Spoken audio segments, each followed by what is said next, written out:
¿Qué tal? Muy buenos días. ¿Qué, qué tal? Muy buenos días. Estamos por iniciar nuestra entrevista del mes dentro del programa Universidad Anfitriona. Agradecemos muchísimo a la Universidad de Tijuana, CUT Universidad de Tijuana, por habernos proporcionado este mes la información para compartir con ustedes. Y sin lugar a dudas es un tema sumamente interesante cuando hablamos de migración, cuando hablamos de movilidad humana.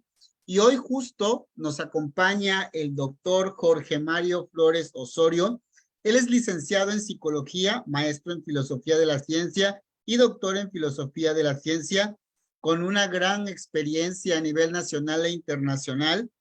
Él durante 25 años trabajó como profesor investigador en la Universidad Autónoma del Estado de Morelos. Actualmente es director de la Universidad Transdisciplinar de Investigación de la Universidad de Tijuana. Es presidente investigador del Centro Latinoamericano de Investigación, Intervención y Atención Psicosocial AC. Y bueno, coordina un montón de proyectos que si me pongo aquí a leerlos no voy a terminar. Pero, doctor, muchísimas gracias por estar con nosotros, por acompañarnos. Agradezco también a Leisha por acompañarnos en la interpretación. Bienvenido, doctor. Muchas gracias, bueno, por la bienvenida y agradecido para estar aquí colaborando con ustedes y hablar efectivamente sobre un tema que tiene mucha relevancia hoy, particularmente el asunto de la migración tiene muchas aristas las que hay que debatir y discutir. Claro, sin lugar a dudas, creo que el tema de la migración antes lo veíamos únicamente en las fronteras, ¿no? En la frontera, cuando decíamos el norte del país en México respectivamente, ¿no? Hablábamos, allá está el proceso migratorio. Luego en el sur había otro proceso migratorio. Pero hoy es un tema que atraviesa a toda la República y a muchísimos escenarios a nivel mundial. Y por eso creo que es importante que las universidades, estemos donde estemos, vamos a tener un vínculo o una relación directa con el tema de migración y debemos atenderlo de manera integral. Pues vamos a empezar por estos precisiones conceptuales, si le parece, y por favor, en todo lo que usted sabe, nos puede compartir qué debemos entender por movimientos migratorios. Nos puede proporcionar algunos conceptos, tipos, factores que llevan, que provocan la migración, etcétera, etcétera. Y bueno, gracias. Aquí en esta cuestión de categorizar, digamos, el asunto de la migración, a mí me parece que hay una problemática y creo que por eso es importante la pregunta que me haces, en el término de qué podemos entender, digamos, primero por migración y después por el asunto de los movimientos. ¿Y por qué digo que es importante? Porque generalmente el concepto con el que nos movemos es un concepto que pertenece más a una cuestión de orden administrativo. Es decir, lo que en las dinámicas de las secretarías de gobernación, particularmente en el aspecto de lo que tiene que ver con la movilidad, con la migración, está referido el concepto a una dinámica muy general del asunto de la migración. Y particularmente de unos años acá, también el asunto de la migración está estigmatizado como un asunto de seguridad, ¿sí? Incluso en los Estados Unidos en 2016, me parece, se firma un pacto mundial para migraciones seguras, así se llama, migraciones seguras, ordenadas y regulares, ¿sí? Y en ese marco también, en otras ocasiones se habla de una relación entre la migración y la seguridad, muy estigmatizado el asunto hoy del migrante. Y por otro lado, también esto de la migración hoy queda referido fundamentalmente a todos estos movimientos, por eso la idea de movilidad o la idea de movimiento, que se han dado en términos de grupos que se mueven, particularmente lo que ha sucedido con las caravanas migrantes atravesando la Ciudad de México. Y eso tiene dos dimensiones, el asunto de las caravanas.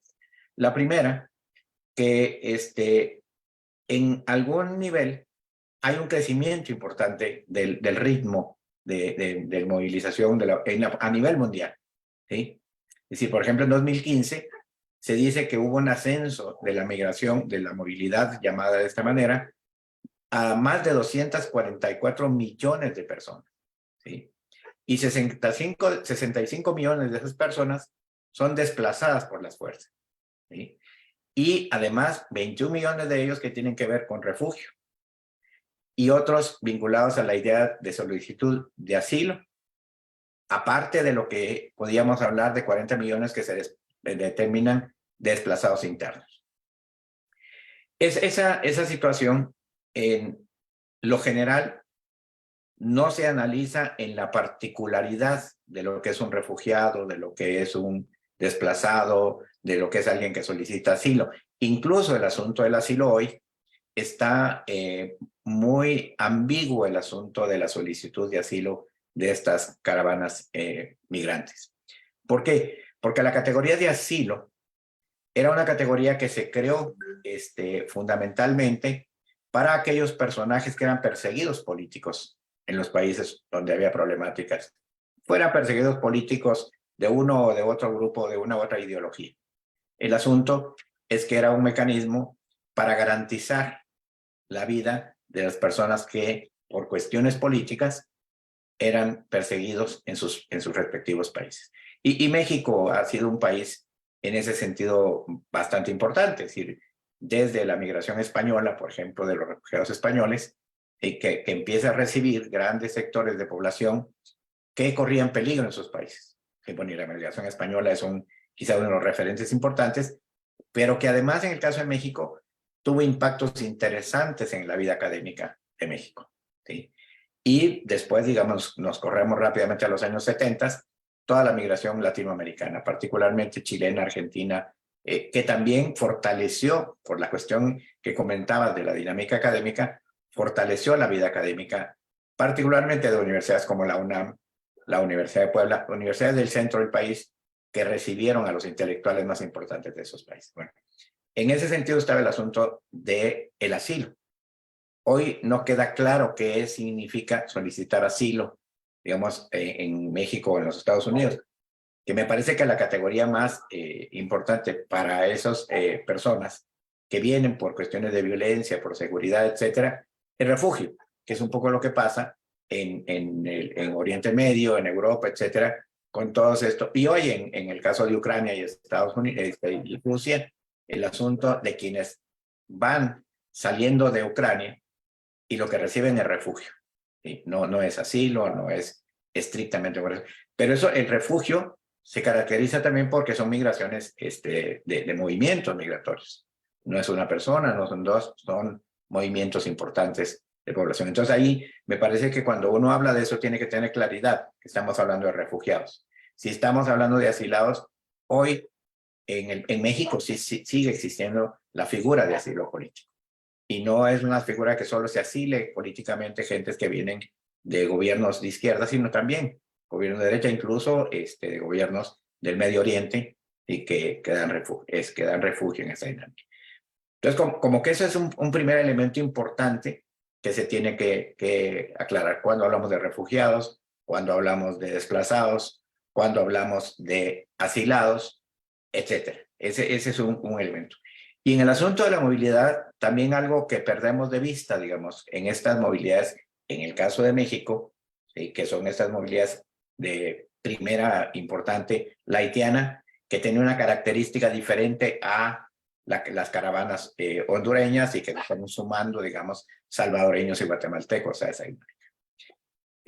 Ahí perdemos de vista varias cosas antes de hablar de un punto del origen, digamos, de estas migraciones.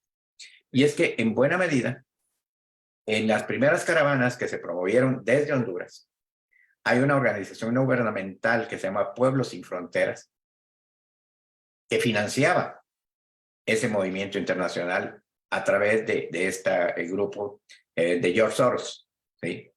Es decir, es un grupo que organizó esas caravanas migrantes que originalmente las usaron en Medio Oriente, pero después lo hicieron también en Centroamérica, es decir, lo hacen en América Central, y que son caravanas que van hacia los Estados Unidos.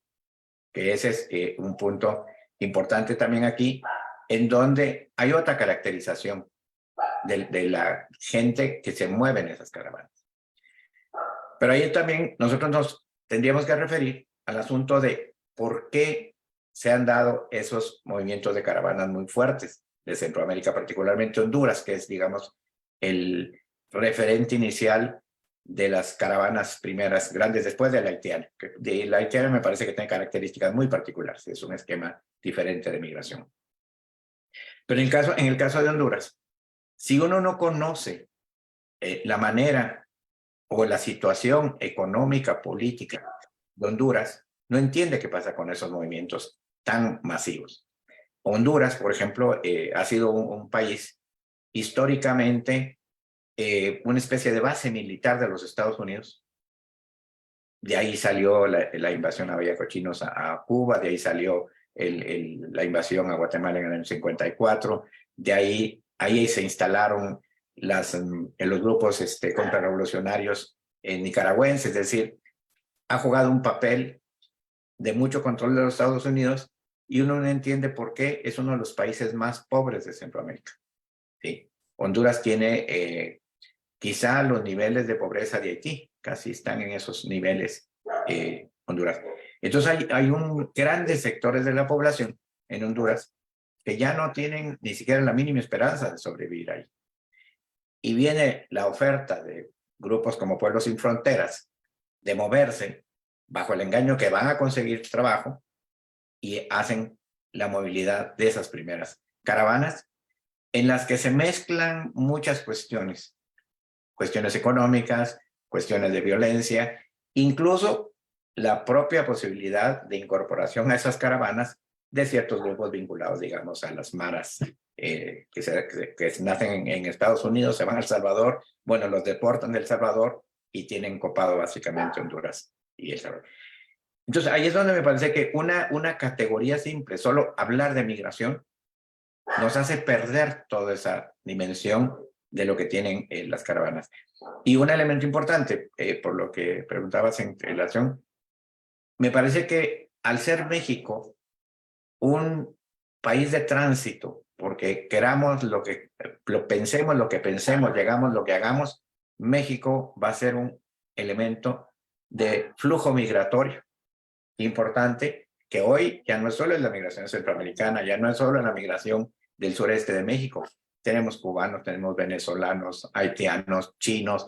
Es decir, México se ha convertido en una gran plaza de movilidad de caravanas migrantes por diferentes razones. ¿Sí? Razones económicas, el caso de Cuba tiene que ver con el bloqueo económico de Cuba, el caso de Venezuela tiene que ver con los conflictos que hay en Venezuela en términos de también bloqueos, ¿sí? Pero también hay migración ecuatoriana, hay migración boliviana, colombiana, etcétera. Es decir, México hoy es una gran plaza de movilidad de migrantes por diferentes razones. Entonces, ¿qué tendríamos que hacer las universidades? Y bueno, y las que estamos allá en la frontera más, ¿no?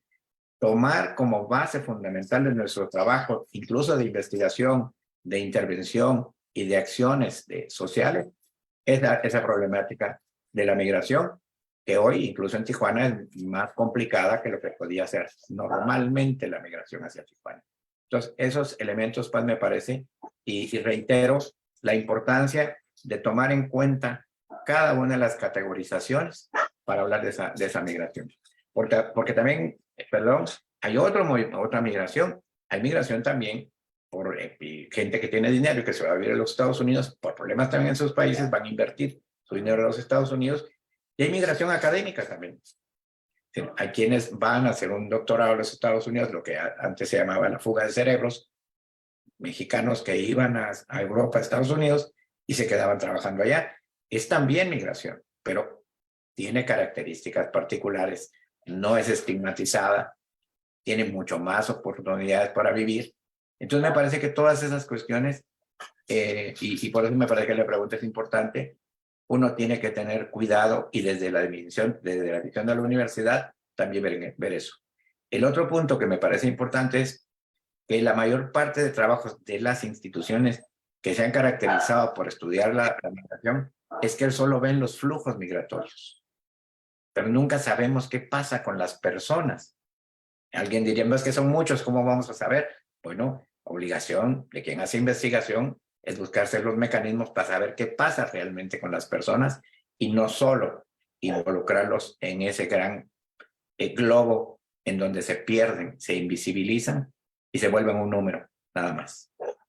Perfecto. Creo que ha logrado dotarnos a quienes no estamos involucrados en los temas con profundidad de entender y romper esta idea de que la migración son las personas que se mueven por condiciones de buscar una vida mejor, ¿no? Hay múltiples formas y las condicionantes culturales, históricos han determinado cómo esos movimientos se dan y nos debe precisar su comprensión y su análisis. Pero he utilizado al final de su respuesta, utilizó una palabra que creo que se suma a una de las preguntas que me voy a saltar un poquito, ¿no? El estigma, porque si las personas por naturaleza tendemos a tener movilidad social, ¿por qué se nos hace tan difícil entender las circunstancias derivadas de la migración? Entre esos, esta característica, ¿no? Detonante que es el estigma. Bueno, a mí hay un elemento también que me parece importante de la pregunta y lo voy a situar en los Estados Unidos particularmente, porque quizás es donde en la relación, claro, en Europa se da también, pero como estamos situándonos acá, una de las problemáticas de los Estados Unidos, yo en algún momento he señalado que ese rechazo que tienen el supremacismo blanco de los Estados Unidos. Bueno, hoy lo vemos con el gobernador Abbott, ¿sí? Que lo último que puso sus boyas para que ya nadie llegue, ¿sí? O DeSantis con sus leyes anti-inmigración. Hay un problema importante que yo pensaría que es la idea del migrante que se odia a sí mismo. Es decir, si fuéramos muy psicologizados en el asunto, diríamos que hay una proyección. Esta idea de que yo odio en el otro lo que odio en mí mismo. Entonces, ese es un primer punto que me parece importante en esta relación. Y además, contrario a cuestiones tan importantes como sea esta declaración del 16, donde se supone que hay una condena, y no lo condenaba también en los objetivos para 2030, los del desarrollo sustentable, también está referido. La idea de condenar la cuestión de las manifestaciones de racismo, discriminación social, xenofobia, etcétera. Y sin embargo, y de intolerancia, y sin embargo es lo que nosotros vemos en grandes sectores de la población estadounidense. Eso que tú dices, ¿cómo nos cuesta aceptar algo que en el fondo también nosotros somos? Y además que históricamente ha sido algo que ha pasado con la humanidad. Es decir, estamos tan mezclados en el mundo, ¿sí? Que esta idea fascista de razas puras, pues no puede existir, ¿no?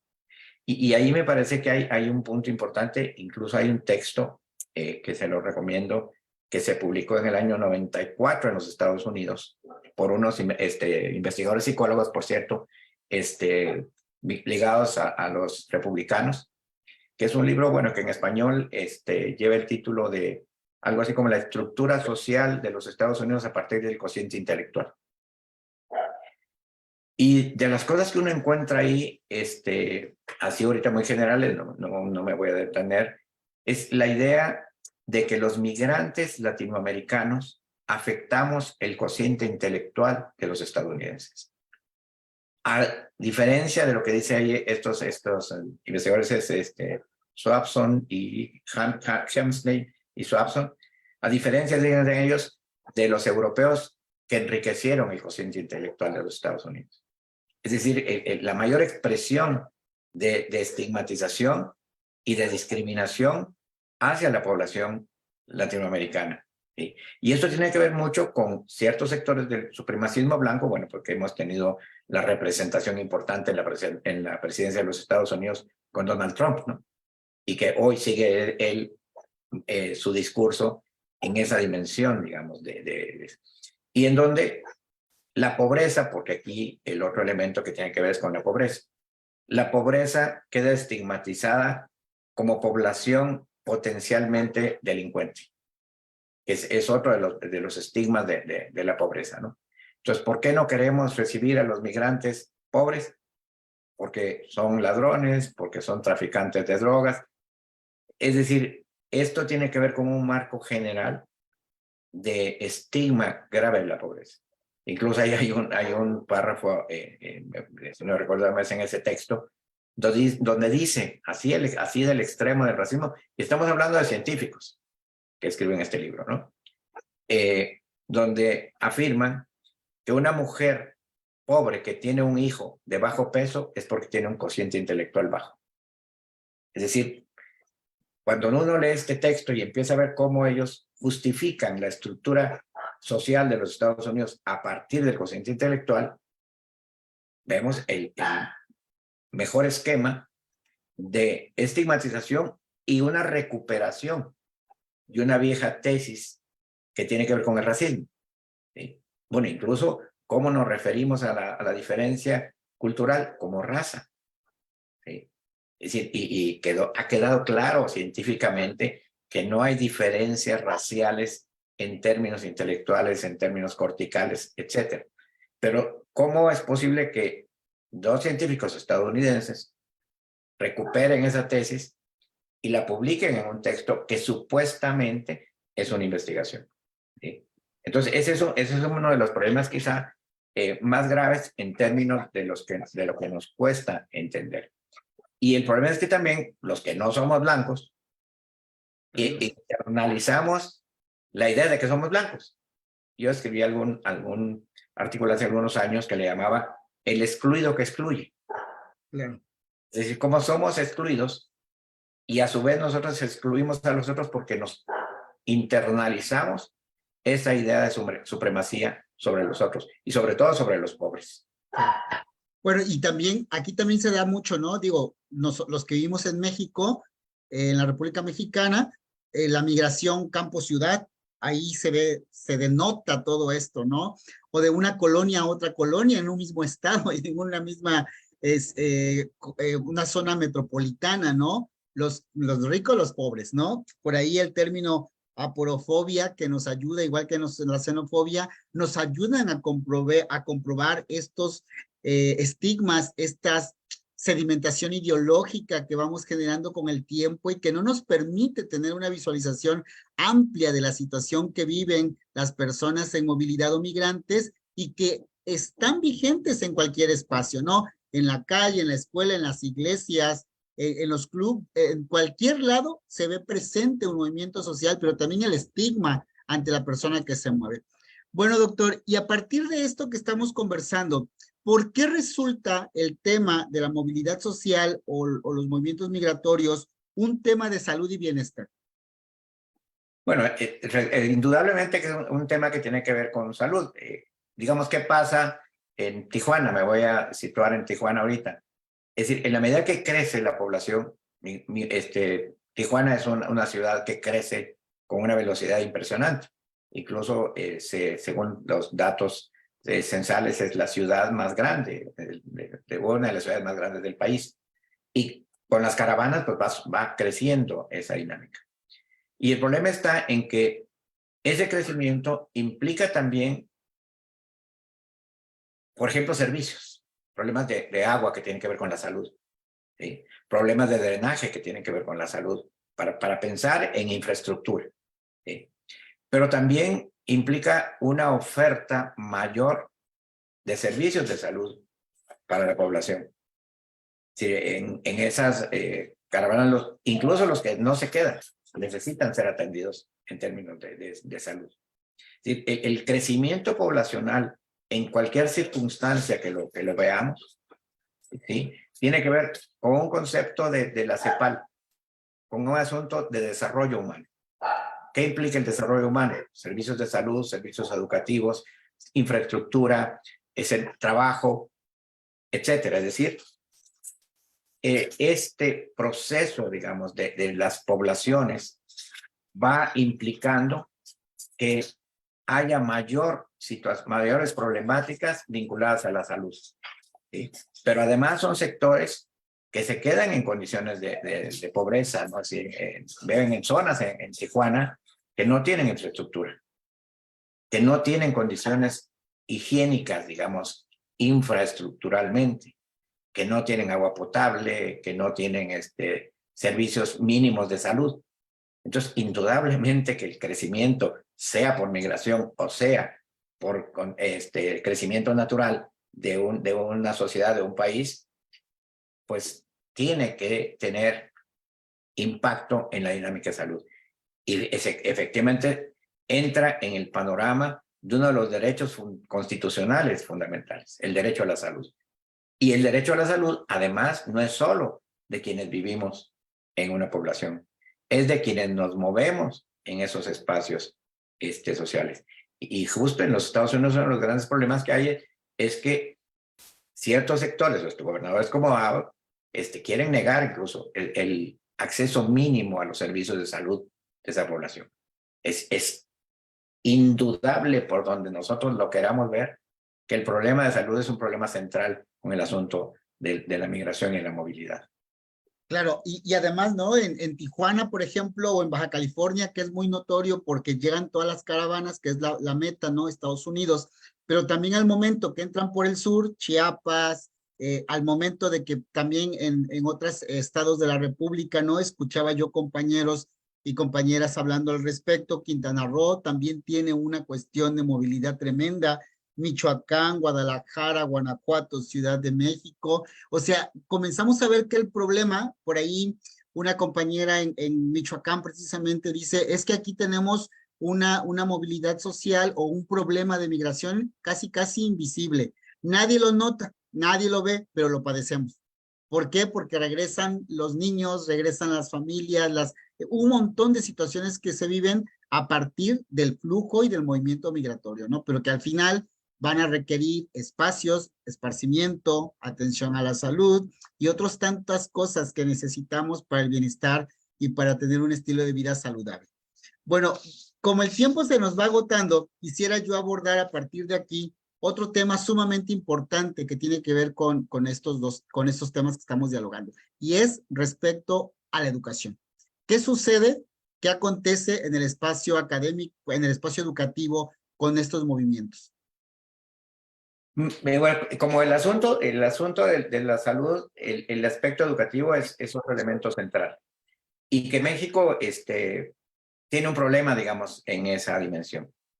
Sabemos que la cobertura educativa en el país, ya sea a nivel de instituciones públicas, que es la primera base de atención de la educación, ¿sí? El sector público no tiene las condiciones ni siquiera para recibir a los mínimos sectores que logran acceder a la educación. Es decir, los sistemas van saturándose en esa dimensión. Y conforme vamos teniendo además personas, que allí tenemos otro problema, digamos, que vienen con dimensiones sociales y culturales diferentes, también la dinámica de inserción en el sistema educativo mexicano tiene una complicación en ese sentido. Pero el primero me parece que es el de cobertura, ¿sí? Y en esta dinámica también tenemos que hacer una diferenciación importante, porque tú lo comentabas, Quintana Roo lo que tiene se ha vuelto receptor de migrantes por las grandes dinámicas de trabajo en el sector turismo, ¿no? Y esa es una dinámica diferente porque el receptor de trabajadores, de gente que viene a migrar a esos lugares, no es tan grande, digamos, como lo que tenemos en Tijuana, porque en Tijuana el problema es que llegan y ahí se quedan y no saben, y no llegan con la idea de trabajar, terminan quedándose allí. Pero la idea no es trabajar, entonces tampoco la educación o insertarse en los sistemas educativos les interesa mucho, ¿sí? Porque siempre van a estar pensando que a lo mejor mañana, hoy con ese sistema de la aplicación, a lo mejor mañana les dan la cita en los Estados Unidos y lo reciben. Entonces también no es un sector al que se pueda atender desde las instituciones formales. Entonces, eso implicaría a lo mejor que las instituciones, las universidades, los centros educativos pudieran establecer programas de educación no formal, ¿sí? Temporal también. Y bueno, ¿qué haces con todos los niños que llegan? ¿Hasta dónde podemos atender a un niño que no sabemos si se va a quedar o se va a ir, pero que requeriría una atención importante por parte de algunos aspectos educativos? Entonces, me parece que las universidades y las instituciones de educación en general podrían pensar en tener programas de educación no formal que estuvieran adecuados a la temporalidad de el trabajo que están haciendo o de que están las personas en ese lugar. Porque me parece que la parte formal sí corresponde cuando hay personas. Tijuana tiene una característica también porque hay personas que sí se van a vivir a Tijuana, no van a los Estados Unidos por la oferta laboral que tiene Tijuana. Entonces, esas personas indudablemente que sí están pensando en situar su residencia en Tijuana, y es un sector que sí tendrá que atender el sistema educativo. ¿Sí? Sabemos que más del 50% de la población de Tijuana es migrante y muchos de ellos han viajado directamente a Tijuana, no quedados o regresados de los Estados Unidos, sino que están. Entonces, ese sector me parece que hay que identificarlo. Es decir, yo pienso que las universidades tendrían que identificarlo porque es un sector al que se le debe proveer, ofertar educación. Y al otro, como dije, que es no sabemos qué va a pasar con él, ¿sí? Pues habría que establecer programas de educación no formal temporales. ¿Sí? Ok. Muy bien. Bueno, quiero resumir con dos ideas que usted nos está proporcionando en relación a qué podemos hacer desde las universidades, que era la última pregunta, ¿no? Uno, al principio nos decía que generar análisis desde lo académico y generar investigación tomando el tema. Generar programas de educación no formal temporal, identificar necesidades de formación de estas poblaciones y desde luego también atender la diversidad cultural y todo lo que implique diversidad que generan estos movimientos. Para cerrar, doctor, ¿qué reflexión nos da? ¿Qué ideas, qué otras ideas nos puede proporcionar para seguir hablando y dialogando sobre el tema? Bueno, una idea central que la mencioné ahí en lo general es que tendríamos que empezar a acercarnos a ver qué impacto tiene la migración en las personas. ¿Sí? No caminar con los estigmas que si tiene el síndrome de Ulises, es decir, porque también los estigmatizamos. ¿Sí? Realmente, ¿qué pasa con una persona que se fue de su lugar a refugiarse a otro lugar? Que, insisto, no es lo mismo que la persona que se fue para ir a buscar mejores oportunidades de trabajo. ¿Sí? O el que se movió porque fue desplazado. Y el desplazamiento tiene que ver con cuestiones de violencia muchas veces. Bueno, en México sabemos que hay comunidades que han quedado vacías porque la gente tiene que huir por la instalación, digamos, de las bandas de narcotráfico. Entonces, identificar cada uno de estos sectores y estudiar finalmente qué es lo que pasa en todo el proceso interno de una persona en esa dinámica.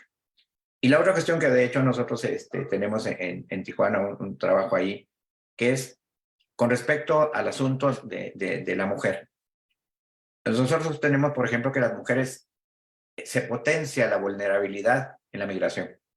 ¿Sí? Sí, de por sí ya son vulneradas y en el proceso de migración las potencia. Pero ¿qué pasa en la emocionalidad de esas personas que potencian su vulnerabilidad? Pero también el otro elemento, sabemos hoy que muchas mujeres ya no viajan como acompañantes, viajan como jefas de familia, pero que han dejado a sus hijos en sus casas. ¿Qué pasa con esa persona que tiene a su hijo allá y que tiene que mandar dinero y que es parte de lo que la vulnera? ¿Sí? Entonces a mí me parece que tendríamos que tener más cuidado de no solo preocuparnos por el número de personas que migran. Digamos, ¿qué me sirve decir que migraron 244 millones en 2015? Pero ¿qué pasó con esas personas? Y bueno, y los que nos dedicamos a la investigación sabemos que se puede hacer investigación aunque la población sea muy grande. Por eso surge la ciencia. Entonces yo creo que eso sería un elemento importante y olvidarnos de solo enmarcarlas en un flujo. Y aparte de la diversidad cultural, que me parece que este es otro elemento importante, porque creo que también es un sector más vulnerado en los procesos, la gente de la comunidad LGBTQ LGBT. más. que es un sector bastante vulnerado y tendría una triple, yo creo, estigmatización, ¿no? Es decir, la de ser migrante, la de ser mujer u hombre y además la de ser miembro de una comunidad con una orientación sexual diferente. Y parece que nosotros como universidades teníamos la obligación de estudiar todos esos procesos para poder incluso sugerir políticas públicas. ¿Sí? Ese es un trabajo que se hace poco. Las universidades no sugieren políticas públicas. Y las políticas públicas salen de la investigación, no de otro lugar. Eso sería la reflexión final. Perfecto, doctor. Pues muchísimas gracias. Creo que tener una mirada a la migración o los movimientos migratorios desde la interseccionalidad es fundamental. Y es ahí donde podemos centrar el trabajo de colaboración, de redes, y bueno, generar las acciones pertinentes en cada uno de nuestros espacios para poder generar este acompañamiento y esta atención a las múltiples formas de vivir de las personas. Gracias, doctor. Agradecemos a CUD Universidad de Tijuana por ser la universidad anfitriona de este mes, a la psicóloga Ana Sandoval por la recopilación de la información y la invitación para con usted. Gracias a Elisha por hacer el intérprete de señas. Y, doctor, un gusto escucharlo como siempre. Estamos en contacto y desde la Red Mexicana de Universidades Promotoras de la Salud y la Comisión de Difusión les damos las más sinceras gracias. Gracias a ustedes y bonito día. Hasta pronto. Nos vemos.